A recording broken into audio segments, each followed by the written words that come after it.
Hello student, स्वागत है आपका आपके अपने यूट्यूब चैनल फ्रंटलाइन अकाउंटिंग। तो नाम है रिसीप्ट। रिसीप्ट का मतलब होता है पैसे लेना।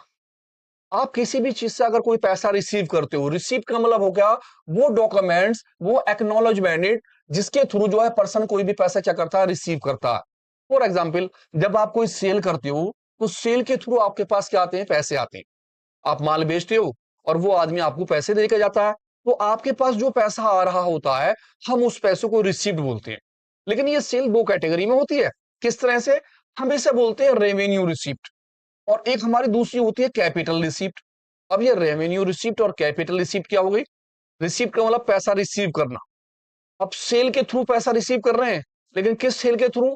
अगर आप sale of goods, sale of goods का मतलब है अगर आपका कारोबार जो है किस चीज का है, बुक्स का, या आपका कारोबार किसका है, इलेक्ट्रॉनिक शॉप का, या आपका कारोबार किसका है, फर्नीचर का, उसके थ्रू अगर आप पैसा लाते हो, उसके थ्रू अगर आप पैसा कमाते हो, तो वो पैसा कहलाता है रेवेन्यू रिसीप्ट।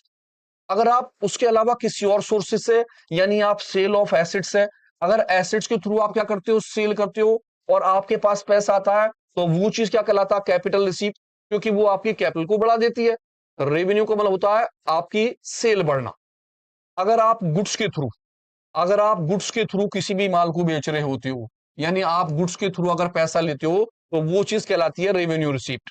अगर आप एसिड्स, अभी आपने पढ़ा एसिड्स क्या होती है। एसिड्स का मतलब होता है हम उस चीज को ले तो रहे हैं, लेकिन मकसद बेचने का नहीं है। लेकिन कभी कभी हम उस चीज को बेच देते हैं जब वो चीज खराब हो जाती है या हमें वो जरूरत पड़ती है। फॉर एग्जाम्पल, मैंने किसी एसिड्स को बेच दिया, उसके थ्रू जो मेरे पास पैसा आएगा वो मेरा कहलाएगा कैपिटल रिसीप्ट। यानी कि अगर आप गुड्स के थ्रू अगर कोई पैसा लेते हो तो वो कहलाता है रेवेन्यू रिसीप्ट, और अगर आप एसेट्स के थ्रू सेल करके कोई पैसा लेते हो तो क्या कहलाता है, वो रेवेन्यू रिसीप्ट। ठीक है, नेक्स्ट पॉइंट देखते हैं।